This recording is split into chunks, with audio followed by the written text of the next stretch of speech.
Друзья, привет всем, кто изучает русский язык. С вами снова Андрей с новым рассказом. Сегодня я расскажу вам про известного американского дизайнера одежды русского происхождения. Не забывайте, что у вас есть возможность включить перевод на английский и другие языки в субтитрах YouTube. Итак, поехали! Олег Лаевский родился в 1913 году в Париже в семье русского дипломата и итальянской графини. Позже он возьмет итальянскую фамилию своей матери – Кассини, и под этой фамилией впоследствии прославится. После революции родители Олега бежали из России и оказались во Флоренции, где талантливый юноша поступил в Академию искусств. Но ему не было суждено стать художником. Неусидчивый и слишком любит женщин. Так отзывались о нем тогдашние наставники. Ситуация не сильно изменилась и со сменой фамилии, профессии и переездом в Америку в 1936. Там Кассини работал на киностудиях, где одевал самых красивых актрис и параллельно крутил с ними романы.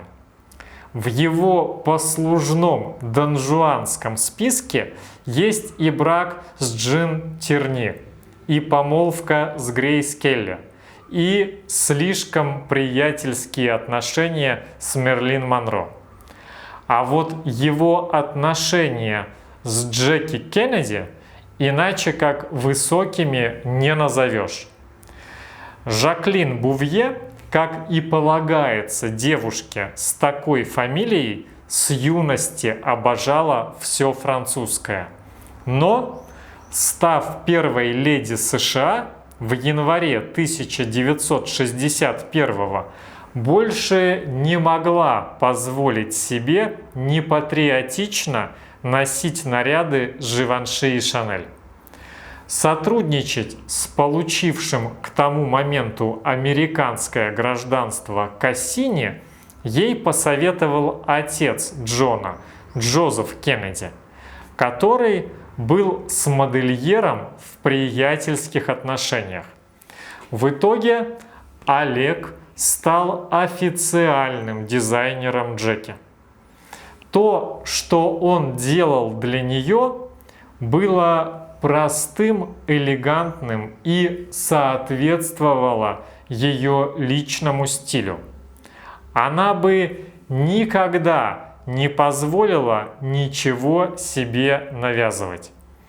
Все это, конечно, было дорогим, ведь речь шла о нарядах, созданных специально для супруги президента. Однако Джон Кеннеди дал указание просто присылать ему счета в конце года. И важно было при этом никому не сообщать, сколько что стоит. Политические противники Кеннеди могли бы попытаться использовать эту информацию против него. Сам Кассини писал, что то, что он предлагал Жаклин, это одежда самого простого кроя, исполненная из самых роскошных тканей. В его ателье создали специальный отдел, который занимался только нарядами первой леди. Вместе с самим Кассини там работали директор, ассистент по тканям и цветам, драпировщик ткани, закройщик и портной.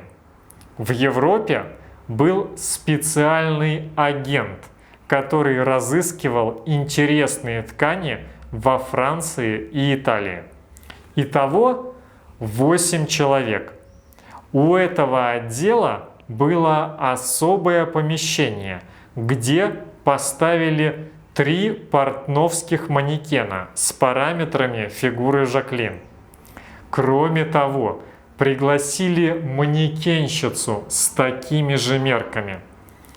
Одних манекенов было недостаточно. Когда Кассини создавал очередной наряд, манекенщица надевала его и демонстрировала. Потом принималось решение, какие аксессуары нужны к платью. За первый год президентства было создано больше 100 нарядов, а за все время президентства Кеннеди около 300. Работа велась в постоянной спешке. Нередко Жаклин звонила и говорила: «Олег, скорее, мне нечего надеть».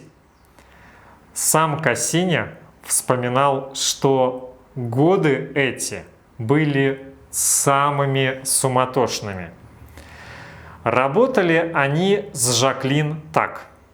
Сначала она присылала ему список туалетов, которые ей были нужны, с обозначением цели, для какого мероприятия, для какого времени суток, и с приблизительными деталями. Насколько глубоким должно быть декольте, какой длины рукава, какие примерно должны быть цвета и аксессуары. Кассини все это обдумывал, затем идеи обсуждались по телефону. Потом из Нью-Йорка в Вашингтон отправлялись образцы тканей. Если Жаклин их одобряла, начиналась работа. Готовые наряды отвозили в Вашингтон для последней примерки. И, как говорил Кассини, иногда случались сложности. Ведь одно дело эскиз, а другое готовое платье.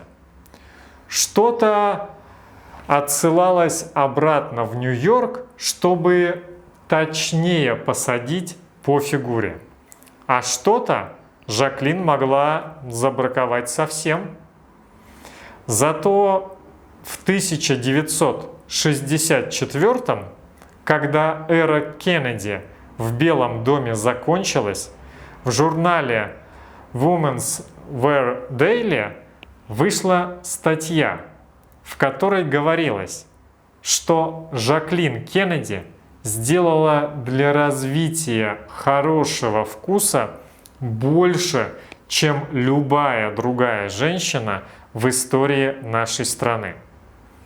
Как часто бывает, журнал забыл упомянуть имя Олега Кассини, дизайнера, чьему мастерству Жаклин Кеннеди обязана своими образами, ставшими впоследствии каноническими.